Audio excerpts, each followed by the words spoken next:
Good morning and welcome to our Farm and Home Show. My name is Joanna Coles, and this morning we're visiting with Tom Miller. He's the Ballard County Extension Agent for Agriculture. Good morning, Tom. Good morning, Joanna. Good to see you. Well, I'm glad you're here today because last year you came to Warren County and helped our farmers kind of walk through the decision of what to sign up for as far as the ARC and PLC program goes. Can you just give us a little bit of background about it? ARC and PLC is part of the Farm Bill. The main crop insurance program is the main protection under the Farm Bill.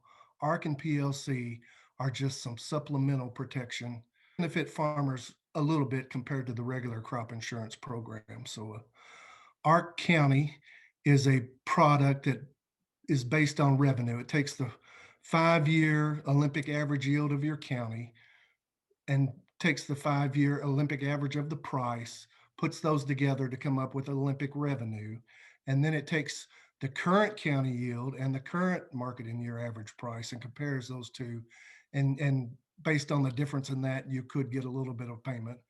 Where PLC is strictly on price, it takes the market in year average price.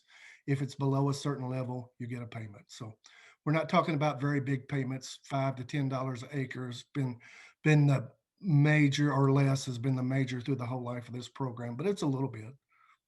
Yeah, and every little bit helps. The market climate is completely different and probably a little bit unexpected this current year. But Tom, we really don't know if that's going to hold out. Well, that's the thing. The problem with these programs is they run almost a year behind because it's based on the market and year average price. Well, right now, all these high prices are going towards setting the market and year of the 2020 crop year. It won't be over till August of 2021. In the state of Kentucky, the main crops, corn, wheat, and soybeans. So, Tom, there are some decision aids for farmers to help them make the best educated decision possible. The one I really like is from Kansas State, and it's just a simple Excel spreadsheet that shows you the trade-off at this price level and a certain yield level. What would I get from PLC? What would I get from Ark County? How do they compare? And how does, which one would be best for me to pick?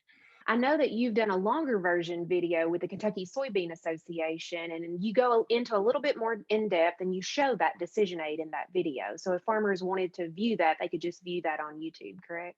Correct. So you can go there, and Tom goes into a much more in-depth explanation of the programs and how they figure the market average price. But what would be your advice for farmers right now? Okay, let's start with soybeans because they're the easiest one. Soybeans, the reference price for soybeans is $8.40. That's the price where PLC would pay off on soybeans if the market and year average price dropped below 840. Well, in the whole life of this program, even with all the problems with China in the last few years, soybeans have never gotten to that price level. They've never dropped that low. So my advice on soybeans is to stay in Ark County like you have been.